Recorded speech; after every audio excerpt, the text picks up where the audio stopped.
आणि ऐतिहासिक बहुमतानं राज्यामध्ये पुन्हा एकदा महायुतीचं सरकार आलं। पण महायुतीमध्ये इतक्या मोठ्या बहुमतानंतर सुद्धा कोल्ड वॉर सुरू झाले असं म्हणावं लागतंय। शिंदे मुख्यमंत्री असताना घेतल्या गेलेल्या अनेक निर्णयांना स्थगिती देण्याची जणू मालिकाच फडणवीस सरकारच्या काळात सुरू आहे का, अशाही चर्चा सुरू झाल्यात। आता फडणवीसांनी शिंदेंच्या काळातल्या कोणत्या निर्णयांना स्थगिती दिली आणि स्थगितीचं कारण काय आहे बघूया।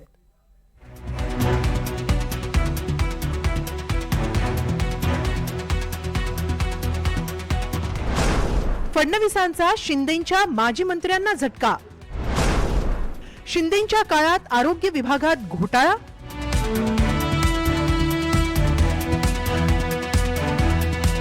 मुख्यमंत्री देवेंद्र फडणवीसांनी पुन्हा एकदा एकनाथ शिंदे गटाला झटका दिलाय।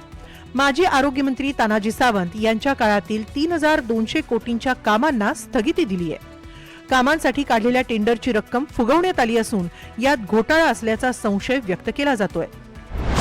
आरोग्य मंत्रालयाच्या अखत्यारीतील रुग्णालयांच्या साफसफाईसाठी वार्षिक 638 कोटी रुपयांचं कंत्राट दिलं, म्हणजेच 5 वर्षांसाठी सुमारे 3190 कोटी रुपयांचं हे कंत्राट होतं।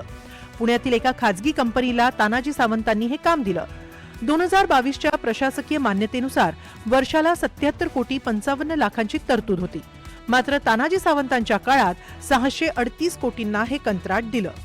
एका पाठोपाठ एक शिंदेंच्या काळातील अनेक निर्णयांना फडणवीसांनी स्थगिती दिली।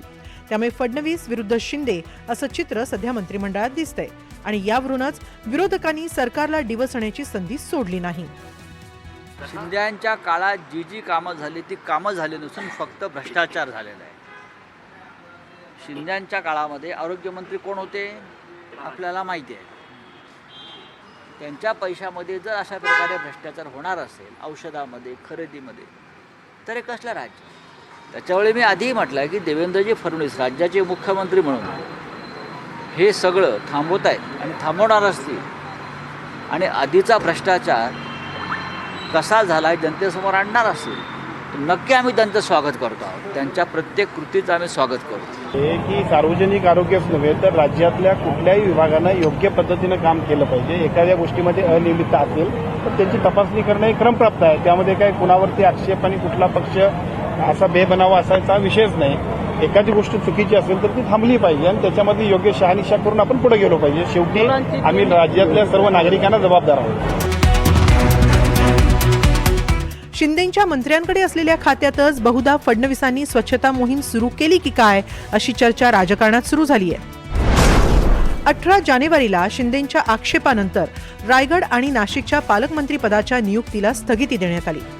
6 फेब्रुवारीला मुख्यमंत्र्यांकडून एसटी महामंडळाच्या अध्यक्षपदी प्रताप सरनाईकांऐवजी वाहतूक सचिवांची नियुक्ती करण्यात आली। 7 फेब्रुवारीला ठाण्यातल्या समस्या सोडवण्यासाठी पुढाकार घेण्याचं गणेश नाईकांचं वक्तव्य आलं। 9 फेब्रुवारीला आपत्ती व्यवस्थापन समितीतून शिंदेंना वगळलं। चर्चा रंगताच नियम बदलून शिंदेंची नियुक्ती करण्यात आली। 10 फेब्रुवारीला अधिकारी न विचारताच धोरणात्मक निर्णय घेत असल्याचा आरोप उदय सामंतांनी केला। 14 फेब्रुवारीला दाढीवाल्याला हलक्यात घेऊ नका असे उद्गार शिंदेंनी काढले। हे वक्तव्य ठाकरेंना उद्देशून असल्याचं भाजपनं स्पष्टीकरण दिलं। 16 फेब्रुवारीला मुख्यमंत्र्यांचा कक्ष असताना शिंदेंकडून उपमुख्यमंत्री वैद्यकीय सहायता कक्षाची घोषणा करण्यात आली। 17 फेब्रुवारीला मंत्री नसलेल्या 20 शिवसेना आमदारांची Y+ दर्जाची सुरक्षा काढून घेण्यात आली। 25 फेब्रुवारीला OSD नेमण्यावरून शिंदे गटाचे आमदार नाराज असल्याची चर्चा रंगली। फडणवीस आणि शिंदेंमधलं अंतर दिवसेंदिवस वाढत चाललंय।